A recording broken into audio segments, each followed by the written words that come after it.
Começando mais um Collabcast Ju, o seu podcast de divulgação da melhor literatura jurídica. Me chamo Ricardo Medeiros e hoje eu tenho aqui a honra e a alegria de entrevistar o querido Eduardo José da Fonseca Costa.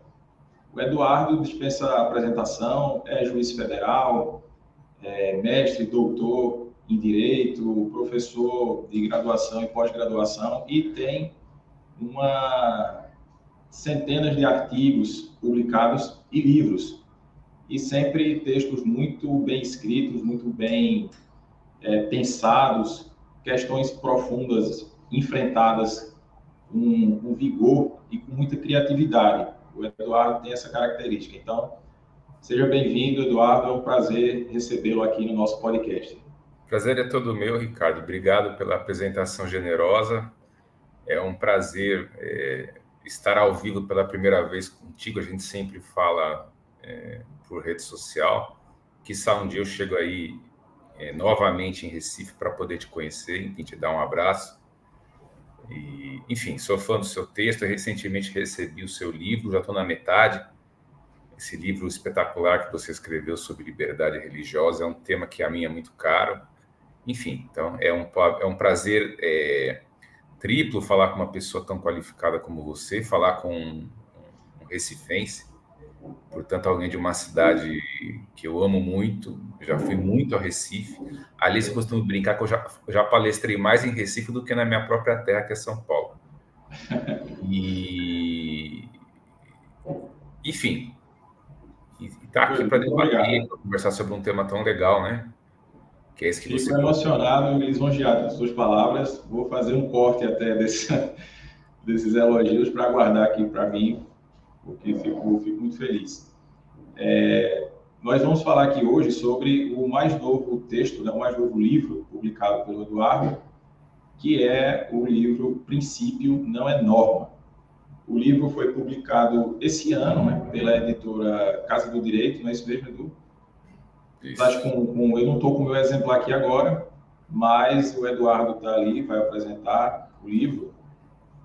E o tema já chama a atenção, né? Porque atualmente há quase que um consenso, ou é bem difícil a gente encontrar autores que não adotem essa concepção normativa dos princípios, né?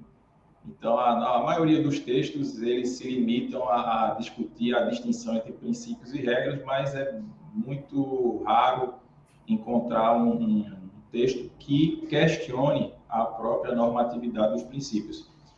E esse tema foi aí corajosamente enfrentado pelo professor Eduardo.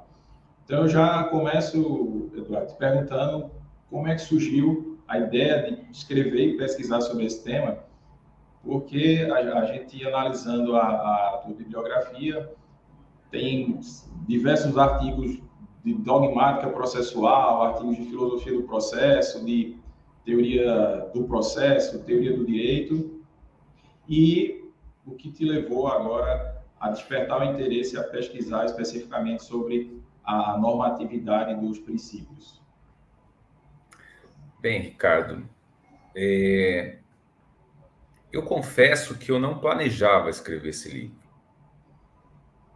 Eu já era alguém que se interessava apenas e de modo resignado em estudar direito processual.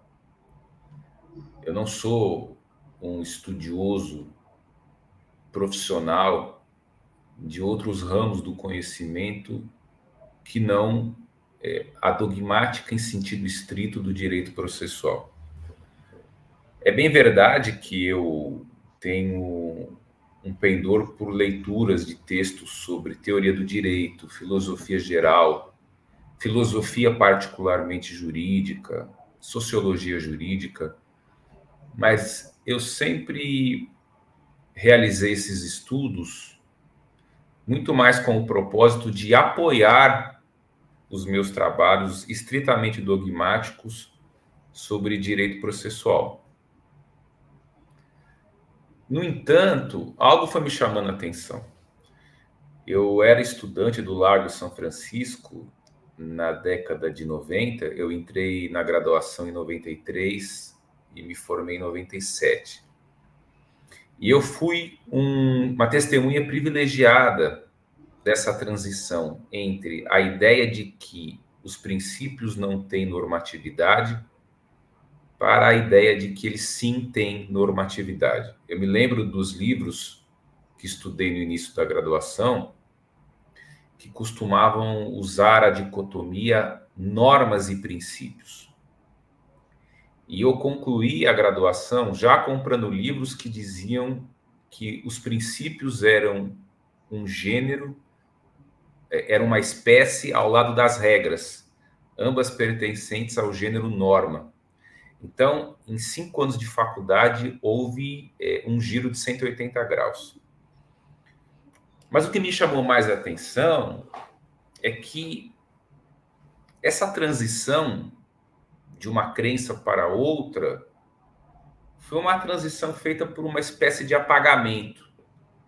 Não houve um debate caloroso, enrenhido, no plano ontológico, para se dizer se princípio é ou não norma. Simplesmente houve uma espécie de invasão bárbara por aqueles que defendiam a imanência dos princípios.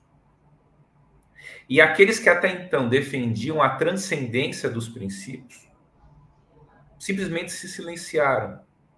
Não houve propriamente, portanto, um confronto, uma luta, um debate, uma discussão calorosa no âmbito acadêmico universitário. E isso acendeu uma luz amarela dentro de mim. Isso geralmente é indício de que está havendo algum tipo de doutrinação no sentido mais perverso da palavra. E eu estou cada vez mais convencido de que foi isso que aconteceu. É como se houvesse uma espécie de evolução. Se você defende que princípio não é norma, você é superado, antiquado, demodê. Você é alguém que ainda está preso nas velhacarias do passado, como se a ideia de que princípio não é norma fosse uma ideia ultrapassada que merecesse ser simplesmente uma peça de museu no acervo das ideias do direito. E como, portanto, se a história caminhasse para uma desembocadura, para um fim último. Olha, o depois de amanhã será melhor que o amanhã será melhor que o hoje é melhor que o ontem, e o ontem certamente foi melhor do que o antes de ontem. Essa é uma ideia típica de um pensamento neo-iluminista progressista. Então, eu já mais ou menos entrevia esse tipo de impostura intelectual em ideias fora do direito, como na política, por exemplo, e comecei a ver isso acontecer no direito. Então, é um tema que já... desse, né? Então, isso me acendeu a luz e eu falei, eu preciso pesquisar. E eu não encontrei praticamente nada. Mas desculpa interromper, esse tema já te chamava a atenção desde o final da graduação, mas o start para iniciar a pesquisa começou naquela época ou começou... Não. Na verdade, como eu nunca tive a pretensão de ser um jus teórico profissional, eu tinha a absoluta convicção de que cedo ou tarde alguém faria esse trabalho. Algum pretenso iluminado se daria conta de que esse debate foi simplesmente apagado e de que, portanto, alguma coisa estava errada. De que havia uma espécie de doutrinação subliminar, o que é próprio a toda doutrinação. A doutrinação, dentre outras coisas, bloqueia qualquer possibilidade de debate, de contraditório. Eu achava que havia mentes melhores do que a minha para o enfrentamento dessa discussão. E os anos foram se passando e isso não foi acontecendo. Ao mesmo tempo, eu comecei a perceber que a ideia de princípio como norma foi tomando completamente conta da minha área de estudo dogmático, que é o direito processual. E eu comecei a me dar conta de que os opositores de determinadas correntes, como os opositores de correntes como o instrumentalismo processual, o cooperativismo processual, o formalismo valorativo, etc., eram completamente desprovidos de subsídio teórico para enfrentar criticamente essas doutrinas. Porque havia algo de comum, como ainda há em todas elas. Em maior ou menor medida, todas partem, ainda que de maneira inconsciente, da ideia de que os princípios têm normatividade. Ou de algo parecido com a ideia de princípio. Ou seja, algo que não é, em sentido estrito, a regra. Então eu falei, eu preciso realizar uma dupla tarefa. Em nome do direito em geral e em nome do direito processual em particular, já que ninguém enfrenta a questão, enfrentá-la eu mesmo. E aí, em lugar de ficar pesquisando muito sobre isso, até porque eu não encontrava absolutamente nada, eu comecei a praticar o exercício, que não é muito comum na academia, de pensar por conta própria. De começar a me debruçar não sobre outros livros, escrever mais um livro sobre livros. Mas eu comecei a usar o singelo arcabouço intelectual que eu formei ao longo desses anos para olhar para a realidade, decifrar a realidade, catalogar a realidade, isolar o princípio como um fenômeno da realidade e tentar dissecá-lo para saber se, após uma varredura crítica, sobraria algo de normativo nele ou não. E foi o que eu fiz. Eu publiquei um primeiro artigo chamado Simplesmente Princípio Não é Norma, e ao cabo da sua escrita me dei conta de que, na verdade, ele teria de ser o início de uma série, e não só um único artigo. Foi o que eu fiz. O primeiro artigo que eu soltei, que eu chamei de Princípio Não é Norma, primeira parte, é uma espécie de abre-alas dos demais artigos vindouros. E aí, ao curso de mais ou menos 2 anos, uma vez por mês eu soltava um artigo sobre o tema. Sempre tentando abordar o tema sob diferentes perspectivas. Em geral, o método que eu usei foi o seguinte: eu comecei a partir da ideia de que princípio é norma e comecei a partir dessa ideia a chegar a alguns absurdos. Ou seja, refutar a afirmação, levando-a às suas últimas consequências e mostrando os absurdos que decorrem dela. Então, basicamente, é isso que me motivou. Foi um sentimento de desamparo, porque não encontrei nada, absolutamente nada no Brasil, como se o Brasil fosse um deserto completamente árido de prosa sobre esse tema. Então, talvez a pretensão maior do artigo, do livro, é menos ser algo inovador e fundante, e mais um pontapé inicial para que esse debate, ainda que de maneira tardia, comece a acontecer. Sim, sim. E certamente, professor Eduardo, esse debate vai enriquecer demais, não só os estudos teóricos sobre o tema, como também a nossa atividade prática, seja na magistratura, no Ministério Público e na advocacia, porque nos últimos anos a gente percebe cada vez uma argumentação maior, seja por parte dos advogados, de todos os operadores do direito, baseada exclusivamente em princípios, e princípios extremamente vagos e abstratos. E como pontuaste muito bem no primeiro artigo, né, ainda que ninguém fale isso, ou poucas pessoas falem, o princípio não se aplica diretamente. Na verdade, é construída uma regra específica para aquele caso, e essa regra ela não passou pelo processo legislativo, ela não tem legitimidade democrática, é uma regra posterior ao fato. Todos esses pontos aqui muito bem abordados no seu artigo. E as pessoas veem isso ainda como uma perspectiva positiva, né? Mas eu já vejo isso com mais receio, né? Porque enquanto eu não vou nem dizer só decisões para não restringir a utilização desse modo de pensar a aos órgãos judicantes. Mas, assim, enquanto isso está nos favorecendo, eu estou apoiando, né? Algumas pessoas agem assim, né? Mas é evidente que o que hoje está favorável, amanhã pode se transformar e vir diretamente contra não só o que eu penso, mas contra diversos outros temas previstos na Constituição. Então, certamente, não só o artigo, né, mas o livro como um todo, é uma provocação muito bem feita e oportuna, né?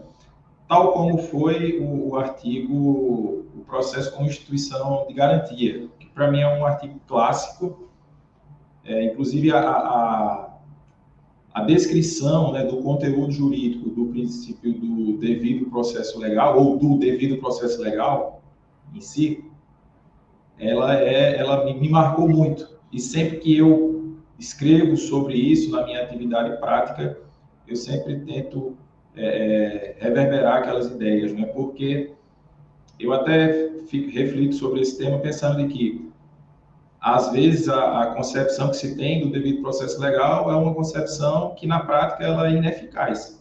Ela não gera nenhuma obrigação, nenhum impedimento, nenhum tipo de limitação para o poder público, né? Eu até tenho aqui, já é um livro clássico, né, mas é muito bom esse livro, que é também uma coletânea de artigos, né? Então, você estava dizendo... o volume 2, tá? Eu estou preparando já o volume 2, acho que sai o ano que vem. Muito bom. Então, você estava dizendo que, a princípio, a ideia era escrever um artigo, desse artigo, muitos outros foram nascendo, e aí, por fim, nós chegamos no livro, que foi recentemente publicado, né?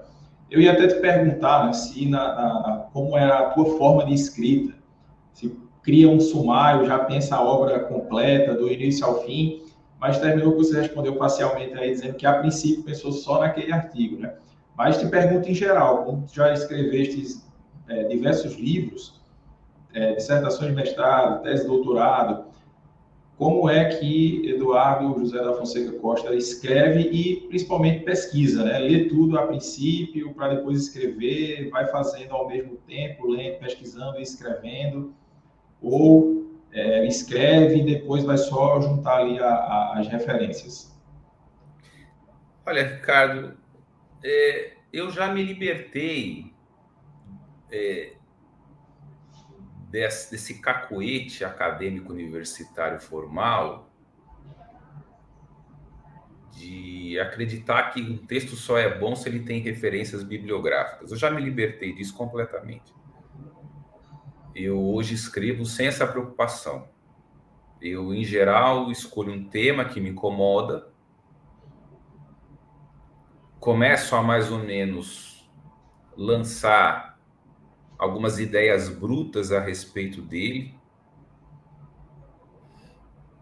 Depois eu penso mais ou menos numa estrutura de texto, eu concebo na minha cabeça uma espécie de planta baixa. E aí, uma vez amadurecida a estrutura do texto, eu vou preenchendo os espaços que eu reservei para aqueles tópicos e subtópicos que eu previamente estabeleci para mim mesmo. É mais ou menos um processo de escrita que uma vez eu ouvi do João Cabral de Melo Neto. Ele dizia: não existe inspiração. Já aproveitando para homenagear o estado de Pernambuco, dizia ele: não existe processo de inspiração. Eu acredito um pouco nisso. Para mim, hoje, escrever se tornou um ofício. Muito mais um ofício do que propriamente uma arte. Um ofício laboral, com disciplina, com hora para começar, com hora para acabar, batendo ponto, suando, lapidando, laborando, até que aquela ideia bruta se torne uma ideia lapidada e o texto se torne apresentável. Então, eu não preciso acordar de bom humor, aguardando o alinhamento dos planetas, porque eu não posso ser escravo de nenhum determinante biopsíquico interno. Eu efetivamente transformei a atividade de escrita numa atividade ocupacional. Então, tu escreves todos os dias, Eduardo? Oi? Tu escreves todos os dias? Eu escrevo praticamente todos os dias. De manhã é o único horário de que eu disponho. Eu acordo muito cedo. Eu sou muçulmano. Muçulmanos acordam muito cedo para orar. Então, esses horários variam à medida que os meses vão transcorrendo. Em geral, eu acordo entre 4h30 e 5 horas. E aí faço as minhas orações, as minhas meditações. Tomo meu café da manhã, preparo o café das duas lindas moças com quem eu vivo, que são a minha esposa e a minha enteada. Elas acordam, aí eu me tranco na sala. Eu desenvolvi o ritual de escrever ao celular, eu não uso notebook. Eu escrevo tudo no celular. Não sei se eu vou ter tempo para explicar, mas enfim, por imperativos do meu cotidiano muito corrido, eu acabei preferindo escrever ao celular porque eu acho que é mais ágil. Então eu baixei um bloco de notas e eu escrevo nele. Por isso que eu não escrevo com rodapé. Sim. Porque no bloco de notas não tem rodapé, não dá para você inserir. E aí eu escrevo mais ou menos de manhã, vejo os meus e-mails, vejo meu WhatsApp, vejo mensagens no direct do Instagram, respondo alguma coisa ou outra, e aí geralmente entre 8 e 11 horas eu escrevo. Mas não é uma escrita fluida, eu demoro a escrever. Se eu consigo escrever uma página por dia, é muito. É uma escrita bastante sofrida, porque é uma escrita bastante laboral. Então, eu escrevo, reescrevo, leio, releio, faço e refaço, numa espécie de circularidade, bem ao gosto dos hermeneutas, né, dos heideggerianos. Eu escrevo um projeto de texto, volto, refaço o projeto, entrego um novo projeto, até uma hora que eu canso. Eu paro de escrever justamente motivado por um extremo cansaço. Eu canso do texto, enjoo do tema, e aí eu sei que é o sinal indicativo de que eu preciso fechar esse, entre aspas, processo criativo. Eu prefiro usar a palavra processo produtivo, porque é mais produção do que criação. Então, sim. E aí eu consigo geralmente escrever um artiguinho de em média 10 páginas, ao cabo de 2 ou 3 semanas. É assim que eu escrevo, em ritmo de formiguinha. Muito interessante. E eu até pensei aqui agora te perguntar, porque tanto você na magistratura, como no meu caso na advocacia, a gente já é obrigado a escrever praticamente todos os dias. Pois é. Então, a escrita já é algo que faz parte ali do nosso dia a dia. Mas o que eu queria saber era, como a gente já escreve muito, no teu caso, despachos, sentenças, decisões, já um volume de leitura muito grande de processos, como é que tu faz para se desconectar, digamos assim, da atividade profissional e ainda ter a vontade, né, e a coragem até de escrever sobre outro tema, né? Porque às vezes, no meu caso, tem dias que eu escrevo tanto sobre processos e consultas que eu até quero escrever alguma coisa de algum tema que eu quero pesquisar, mas aí eu não tenho mais cabeça para escrever ali, né? A atividade profissional me esgotou por inteiro. Eu queria saber como é que tu faz também esse arranjo aí. Não é fácil, como eu te disse, de manhã eu escrevo a minha produção dita acadêmica, né? Eu não me considero um homem de academia, mas enfim, embora eu esteja na academia, eu não sou alguém da academia. E não sei até quando terei paciência para ficar. Isso daria uma outra conversa. Enfim, acho que não caberia aqui. Aí depois, à tarde, vem aquela avalanche de audiências, despachos, decisões e sentenças para fazer. É um outro tipo de escrita. Eu não fico destilando muita elucubração teórica nas minhas decisões. São escritas bastante práticas. E à noite eu ainda tento arranjar um tempinho para ler, né? Porque a gente precisa estudar também. E então esse ritual de desconexão é bem complicado para mim, Ricardo. Porque quando chega mais ou menos 8 horas da noite, a minha cabeça está um fervilhão, né? Porque eu já escrevi artigo, já redigi as minhas resoluções judiciais e já li um pouco. Então aí eu vou entrando naquilo que a gente chama de casinha do nada. Eu tenho alguns rituais, né? Então, o primeiro deles é não fazer mais nada. O segundo ritual é comer e comer ao lado da minha esposa. A gente vai se alimentando, vai jantando, vai batendo um papo, vai colocando as notícias do dia na pauta da mesa, vou brincar com os meus cachorros. Aí eu tenho os meus joguinhos de videogame. Eu gosto de joguinhos do Atari, eu sou um dinossauro dos anos... que nasci em 1973, tenho 50 anos, então passei a minha infância nos anos 80, eu gosto de jogar joguinho de Atari. Aí eu baixo os meus joguinhos, fico na casinha do nada mais ou menos 1 hora brincando. Aí eu vou tomar banho, né? Faço a minha última oração islâmica. Aí vou para a cama e aí fico relaxando, aí durmo. Então, assim, não consigo desligar rápido, não. Porque essa intensidade mental de trabalho é difícil. Mas basicamente é isso. E de final de semana eu não escrevo absolutamente nada. Não leio absolutamente nada. Sábado e domingo é dia para ficar com a família, ir para o shopping, jantar fora, rever amigos e parentes. Então, a minha intensidade mental se dá de segunda a sexta, rigidamente. Muito bom. Isso me permite uma saúde mental, né? Sim, sim, eu ia dizer, são estratégias muito boas que contribuem bastante para a nossa sanidade, né? É muito interessante isso. A gente já conversou aqui sobre o processo de escrita, sobre a ideia de escrever sobre a normatividade dos princípios, e agora, é claro que a gente não é uma palestra sobre todo o conteúdo do livro, mas queria que tu tratasse aí de alguns temas do livro, né? Que é o Princípio Não é Norma, publicado há algumas semanas, acredito eu, pela editora Casa do Direito. Inclusive, para quem quiser adquirir o livro, pode comprar no site da própria editora.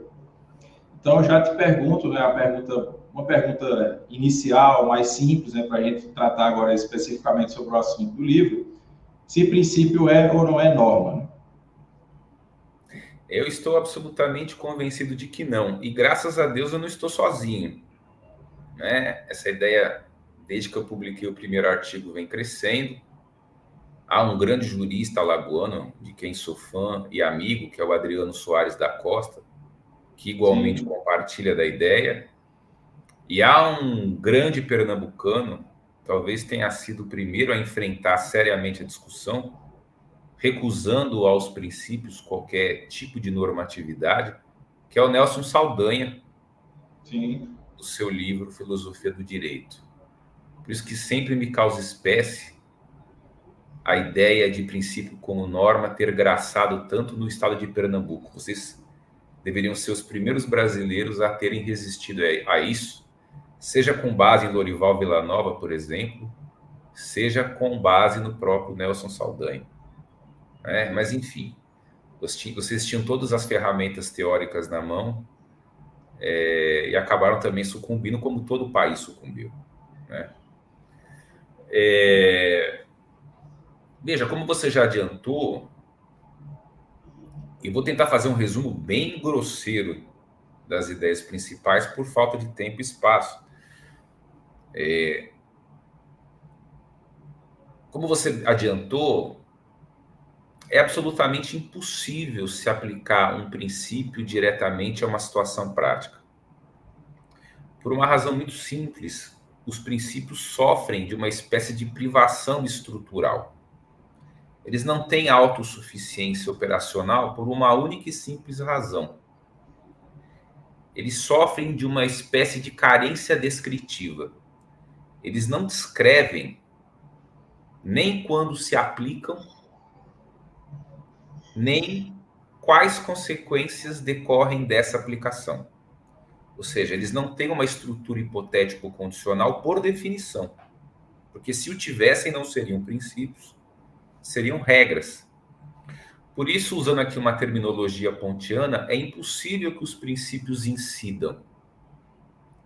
Eles não têm força suficiente para carimbar suportes fáticos, porque eles não descrevem suporte fático algum. Eles, por definição, repito, são desprovidos de hipoteticidade. Na verdade, os princípios, como a própria doutrina que os defende sustenta, eles são um mero estado ideal de coisas. Eles são, em essência, um valor moral que, de algum modo, foi introjetado no direito, via de regra, pelas mãos do próprio legislador. E esse valor moral, esse ente axiológico,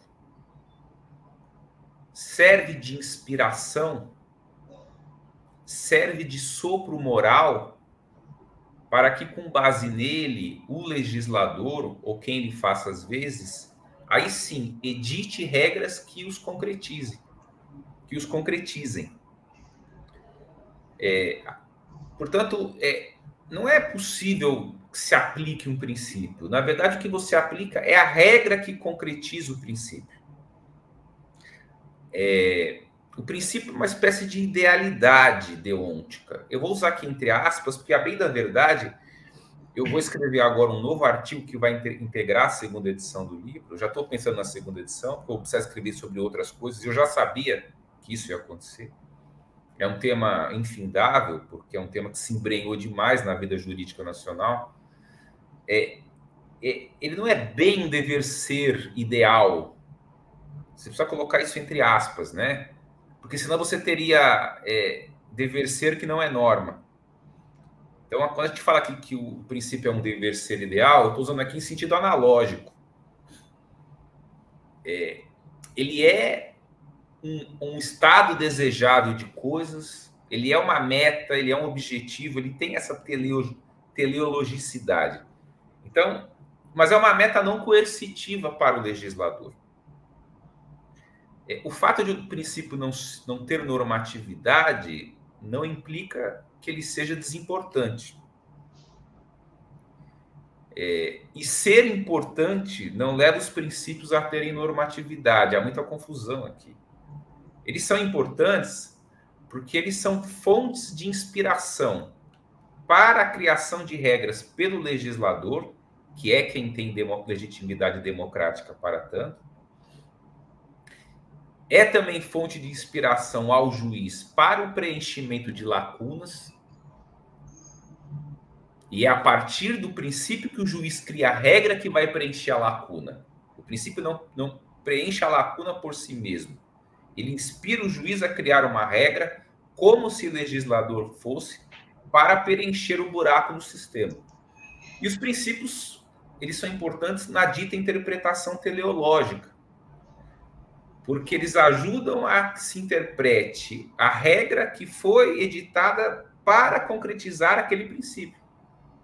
Ou seja, a finalidade daquela regra a ser interpretada é a concretização do princípio que a inspirou. Então, veja a importância cabal do conjunto dos princípios, da principiologia. Mas daí dizer que eles têm normatividade vai uma distância bem grande. Então, os princípios diretamente, per salto, não resolvem o que quer que seja, a não ser essas três situações que eu descrevi. Ou seja, princípio não resolve caso prático. Embora possam coadjuvar na resolução mediante preenchimento de lacuna ou interpretação de regra pré-existente. Nesse sentido, os princípios eles estão fora do ordenamento jurídico. Perceba que sintomático, Ricardo. É impossível você hierarquizar princípios de direito entre si. Isso você consegue fazer com as regras. O ordenamento é o quê? Ele é uma estrutura escalonada de tipo hierárquico fundacional, que se assemelha a uma pirâmide, de regras. Você consegue fazer com que uma regra seja fundamento de validade de outra, e, portanto, superior àquela, do ponto de vista hierárquico. É por isso que faz sentido você falar em regra constitucional, regra infraconstitucional, regra legal, regra infralegal. Ou seja, esses termos, esses adjetivos, eles sugerem justamente o patamar hierárquico a que a regra pertence dentro da estrutura escalonada do ordenamento jurídico. Mas você não consegue fazer isso com princípios jurídicos. É como se eles estivessem sob o signo da fragmentariedade. Cada signo é uma realidade em si mesma, é um per se, é um por si próprio. Então, quando você fala em princípio constitucional, você está dizendo uma impropriedade. O princípio não tem adjetivo desse tipo. Não existe princípio constitucional, princípio legal, princípio infraconstitucional, princípio regulamentar. Quando você usa essa expressão, princípio constitucional, o que você pode querer dizer, quando muito, é que aquele princípio foi enunciado expressamente num dispositivo que se encontra dentro da Constituição. Mas esse atributo constitucional é um atributo redacional de um texto que revela aquele princípio, mas não do princípio em si. Os princípios formam, portanto, um conjunto amorfo, fora do ordenamento jurídico. É por isso que eu falo que o direito, na verdade, tem duas dimensões. Ele tem uma dimensão normativa, que é o ordenamento jurídico, e uma dimensão não ou extranormativa, que são os princípios. Então, o direito, na verdade, não é só ordenamento. Ele também o é principalmente. Mas, gravitando amorfamente ao redor do ordenamento, nós temos esse conjunto agiométrico chamado principiologia. Então, seria uma outra concepção do direito em si e do próprio ordenamento jurídico, né? Eu costumo dizer que a minha concepção é uma concepção de tipo, é uma espécie de positivismo pós-kelseniano retificado. Ou seja, eu não cometo nem o erro de Kelsen, que desprezou os princípios, e nem cometo o erro dos pós-positivistas, que os valorizaram demais, a ponto de dizer que eles são normas, quando em verdade não são. Então, eu fico numa espécie de meio termo. Eu acho que o direito não é só ordenamento. O direito é ordenamento mais principiologia. Quem intuiu isso de alguma maneira foram juristas do direito internacional privado. Desculpa, do direito internacional público. Quando defendem a ideia de que há um hard law e um soft law. Ou seja, os princípios são soft law. Eles são um direito meramente sugestivo, recomendatório, inspirador, hipotônico. Eu uso a expressão nomopinéico, ou seja, nomo quer dizer norma, pinéia é aquilo que sopra. Então, os princípios eles sopram regras para dentro do ordenamento, inspirando quem tem competência para editar regras. Mas eles estão fora. Eles inspiram a criação moral. Eles inspiram moralmente a criação de regras de fora para dentro, sem que eles façam parte do ordenamento. Quando você coloca o princípio dentro do ordenamento, você corrompe completamente a sintaxe do ordenamento. Você cria um caos sistêmico e, em consequência, uma completa desorientação na comunidade jurídica, o que provoca insegurança. Porque como é que você... Qual é a hierarquia de um princípio? Eu vou te dar aqui um exemplo. Você tem princípios implícitos, que não são, portanto, enunciados por nenhum dispositivo de texto de direito positivo, mas eles inspiram um conjunto finito de regras. E muitas vezes você pode ter um princípio que inspira tanto a criação de uma regra constitucional, quanto de regras legais.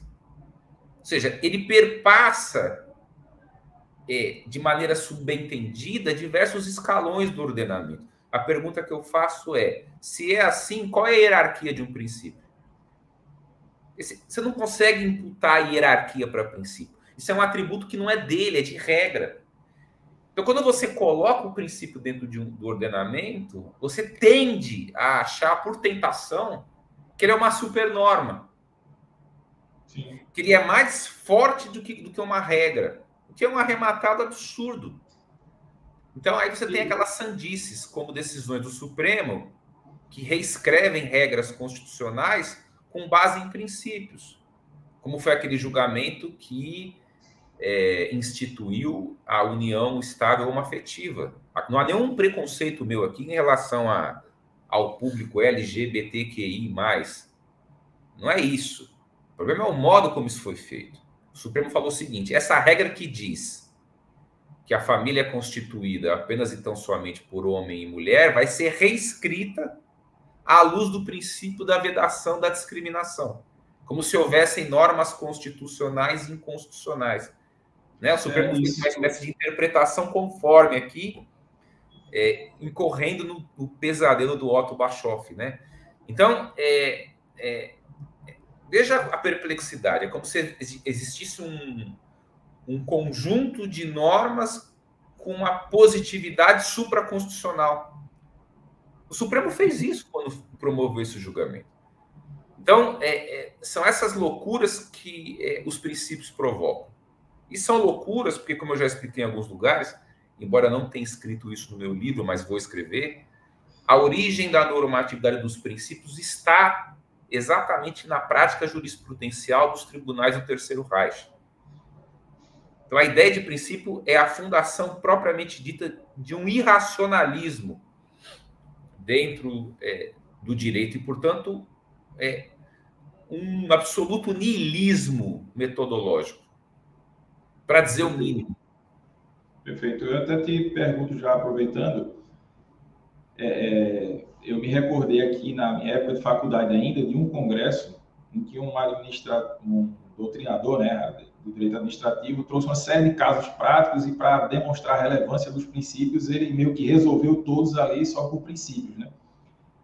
Como desprezando as regras e como se, na verdade, a gente só precisasse de princípios, né? Às vezes eu até fico pensando, a gente tem tantas leis no Brasil, na verdade a gente poderia se pegar ali a 5 princípios, como o princípio da afetividade e outros, que você resolveria todos os problemas do direito de família e sucessórios no princípio da afetividade, né?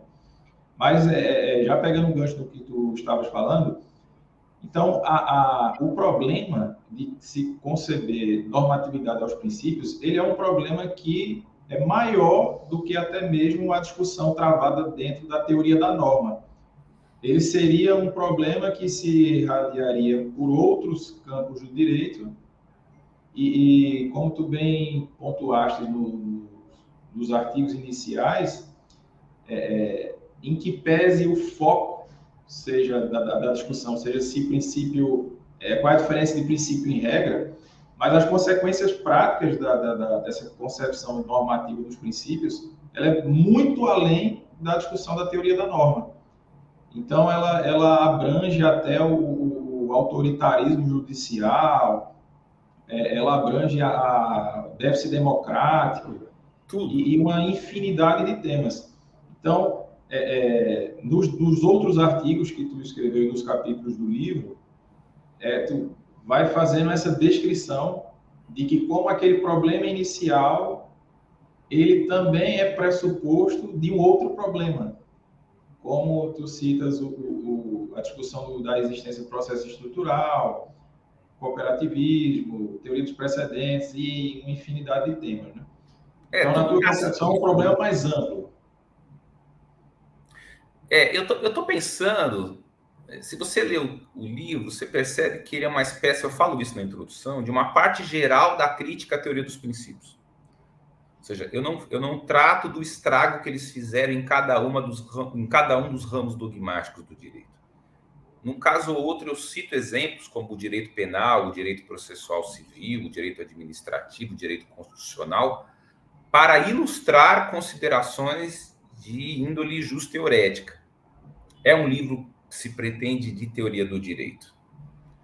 Mas eu estou cada vez mais amadurecendo a ideia de escrever um outro livro, agora sim uma parte especial da crítica, escolhendo cada um dos ramos dogmáticos do direito que sofreram estragos estruturais a partir do momento em que houve a intrusão neles de princípios, como normas autoaplicáveis.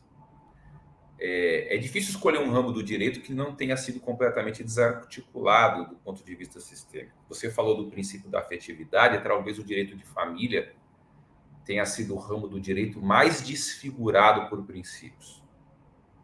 Mas não é diferente, por exemplo, do direito processual civil, onde graça a praga do princípio da cooperação. Não é muito diferente, por exemplo, no direito administrativo, onde graça o princípio neofascista da supremacia do interesse público sobre o interesse privado.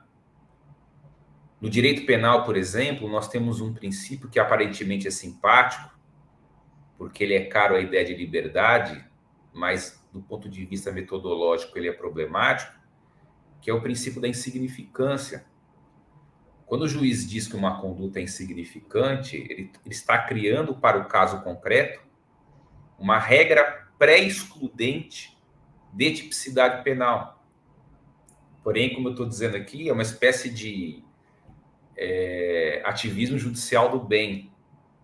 Sim. Mas é preciso lembrar que quando o juiz faz isso, ele se intromete na política criminal que foi escolhida pelo legislador. Não raro, a aplicação direta do princípio da insignificância penal é tornar o juiz autor de uma política criminal progressista de tolerância. Sobrepor na política criminal de tolerância do juiz sobre uma política criminal de intolerância mais conservadora do legislador. Goste-se ou não de se ouvir isso, a ideia de significância penal foi talvez a ideia primeva que contaminou os tribunais de uma espécie de ativismo judicial do bem. Mas não deixa de ser ativismo judicial, embora muito simpático. Outros menos simpáticos, como, por exemplo, o modo como o Supremo Tribunal Federal vem se intrometendo em nomeações políticas do presidente da República, invocando o princípio da moralidade. Né? Isso é prerrogativa indevassável do chefe de Estado e de governo numa república presidencial. Nada obstante, o Supremo se intromete, como fez no caso da nomeação do Lula para ministro-chefe da Casa Civil da Dilma, como fez na nomeação da Cristina Brasil para ministra do Trabalho, nomeada pelo então presidente Michel Temer, e como fez mais recentemente na nomeação do Ramagem para delegado-geral da Polícia Federal pelo ex-presidente Jair Messias Bolsonaro. Então perceba que isso atinge não só a direita, isso atinge também a esquerda. O ativismo judicial atinge toda e qualquer vertente política ideológica. O problema é que hoje nós temos um ativismo judicial com base em princípios que tende a atender mais a pautas de esquerda. E, nada obstante, há juristas de esquerda que concordam comigo, mas se mantêm calados por conveniência. Sim. É só lembrar que existe ativismo judicial de direita, e ele pode acontecer se um candidato de oposição ao atual governo se reeleger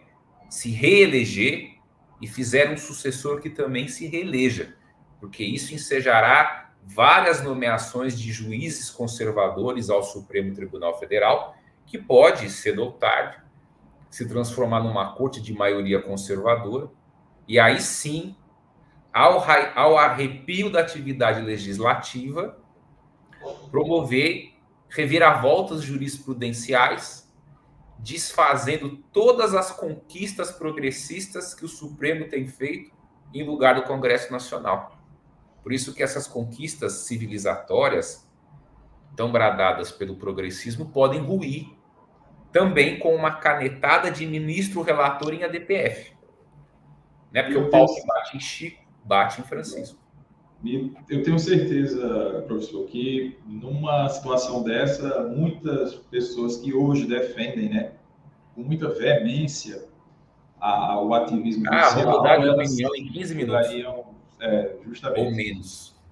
Então, é interessante isso para demonstrar de que a discussão da normatividade, dos princípios, ela é muito mais ampla do que a que se coloca. Eu já li em diversos artigos que essa discussão se limita a fazer uma descrição do que o Alex escreveu, já uma descrição do que o Duoc escreveu, e ali uma terceira via do que seria a distinção entre princípio e regra. Pois é, ideias têm consequências, né? Justamente. Mas as consequências dessa ideia, e quando ela é utilizada como pressuposto em todos os âmbitos do direito, são muito nefastas. Partindo aqui para o final, professor, te pergunto quais são os próximos projetos, quais são os próximos textos aí que a gente você vai nos brindar, né? Já falaste que vai ter o segundo volume do processo de garantia e que vai ter, posteriormente, uma ampliação do princípio não é norma, né? Mas, para além desses, há mais algum trabalho? Olha, Ricardo, projetos não faltam, o que falta é tempo, né? Eu não sei se eu vou ter vida suficiente para me desincumbir de tudo aquilo que eu me impus. Como você bem disse, eu preciso soltar o volume 2 do processo de garantia. A ideia é que isso seja uma série, vai ter volume 3, volume 4. Eu pretendo escrever sobre garantismo enquanto tiver paciência. A ideia é ampliar o princípio não é norma. Eu já tenho alguns artigos aí, e eu creio que ele pulará de 22, como é hoje, para 33 artigos. Eu penso em mais 11 artigos. Quero soltar um outro livro sobre princípios, mas agora sim, uma crítica dos princípios, cotejando com cada um dos ramos dogmáticos do direito. Então, cada capítulo vai ser um ramo dogmático: o direito financeiro, o direito econômico, o direito tributário, o direito penal, o direito trabalhista, e como os princípios explodiu a sistematicidade de cada um desses ramos. Enfim,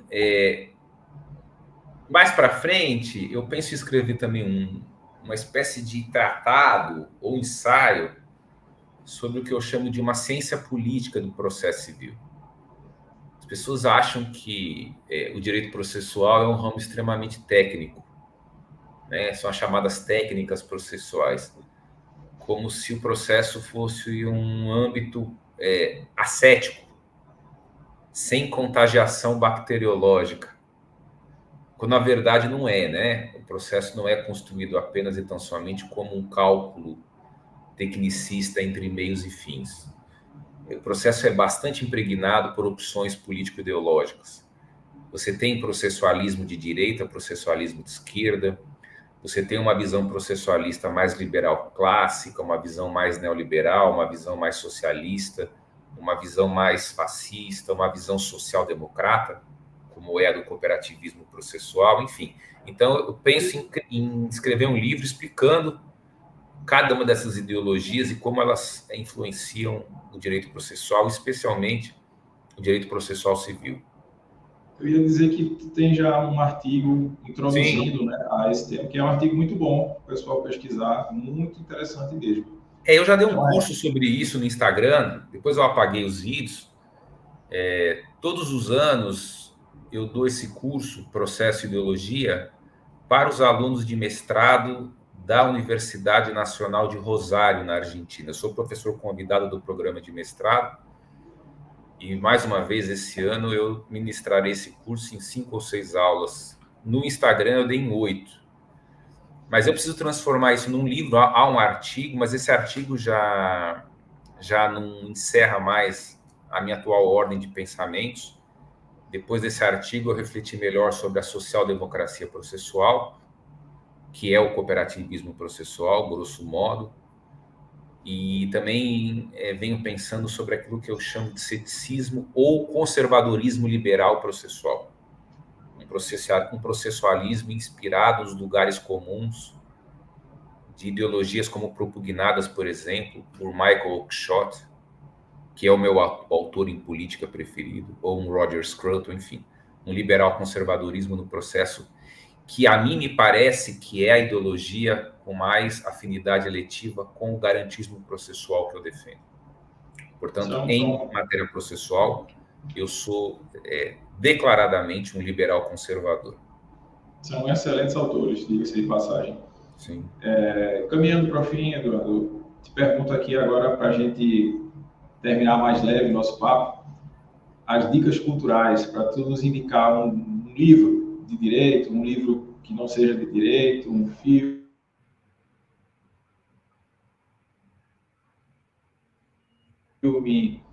conhecer esse lado, né? O lado não processual e não do direito do Eduardo.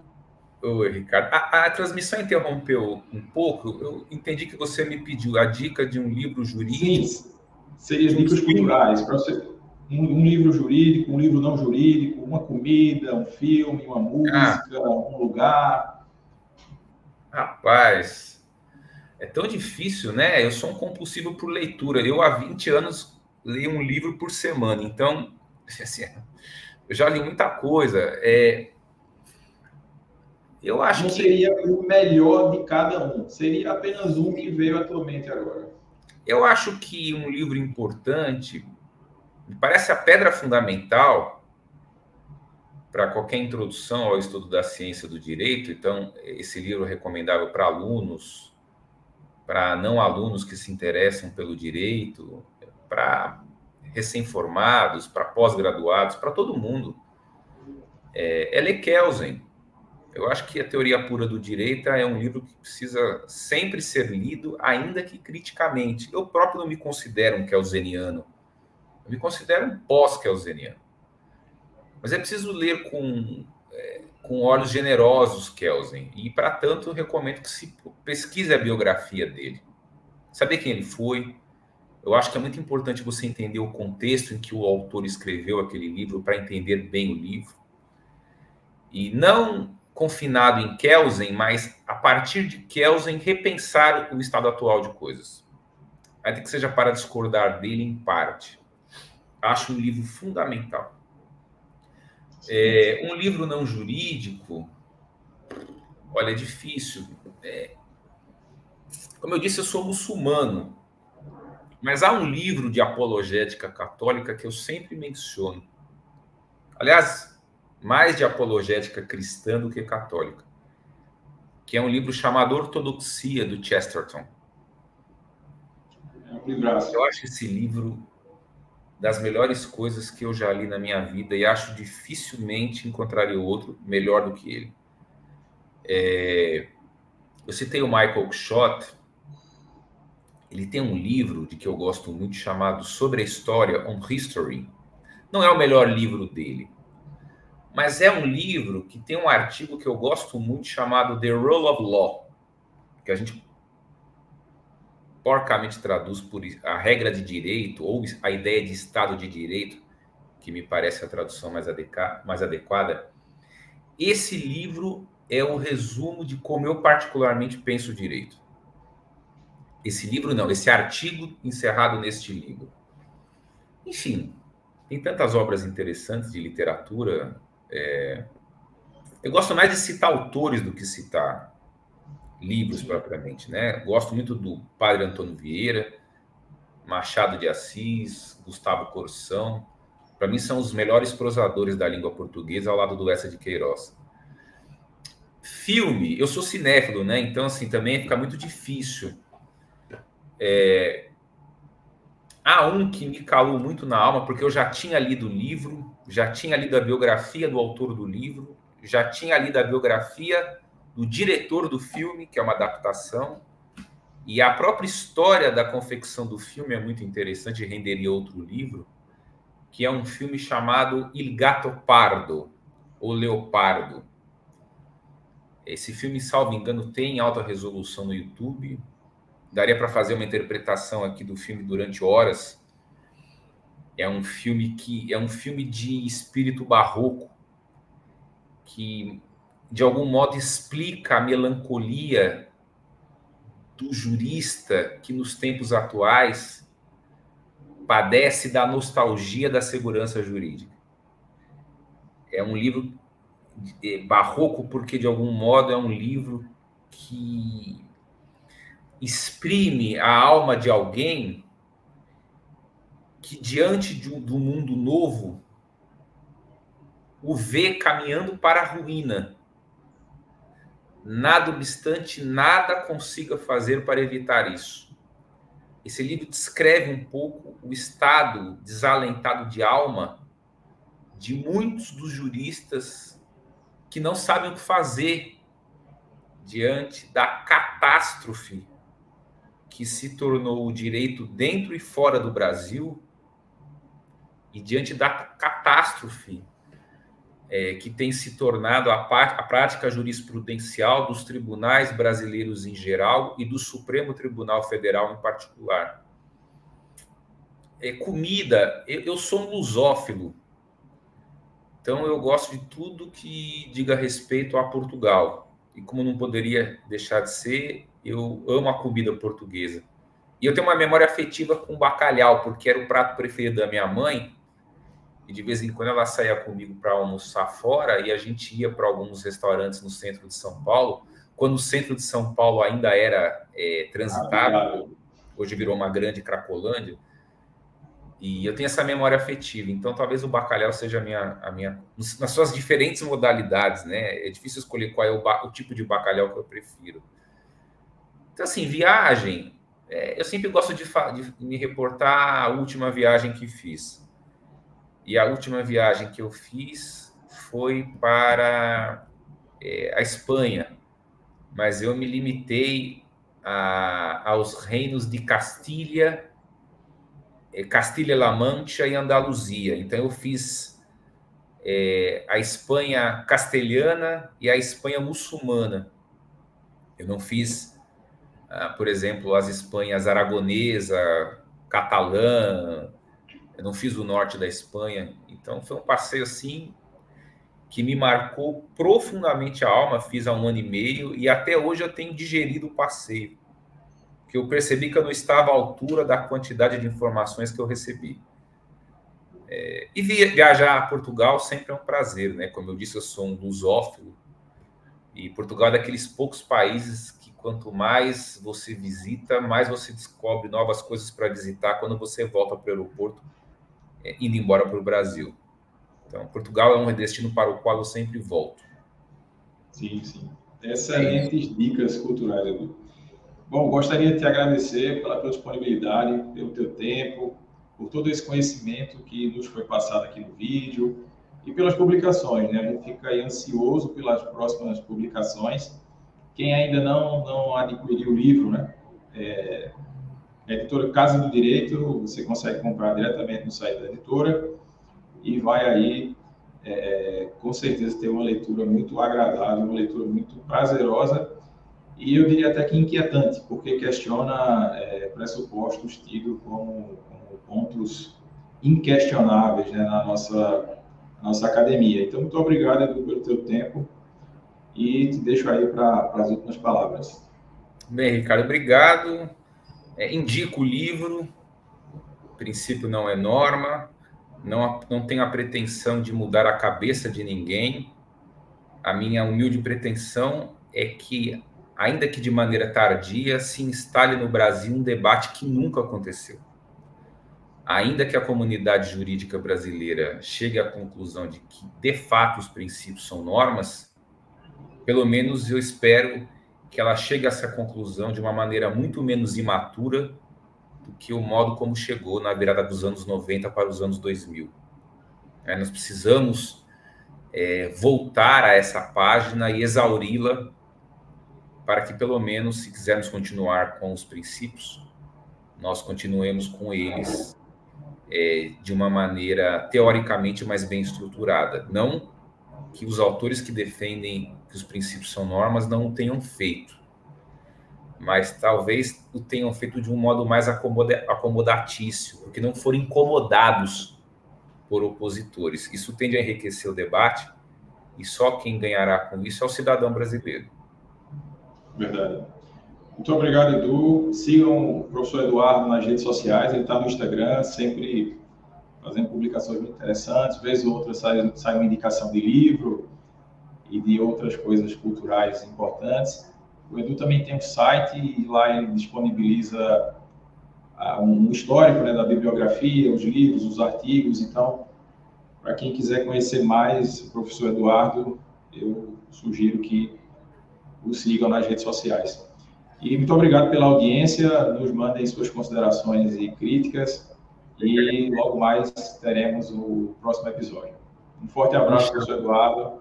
Obrigado, Ricardo. Até uma próxima, se Deus permitir. Até uma próxima.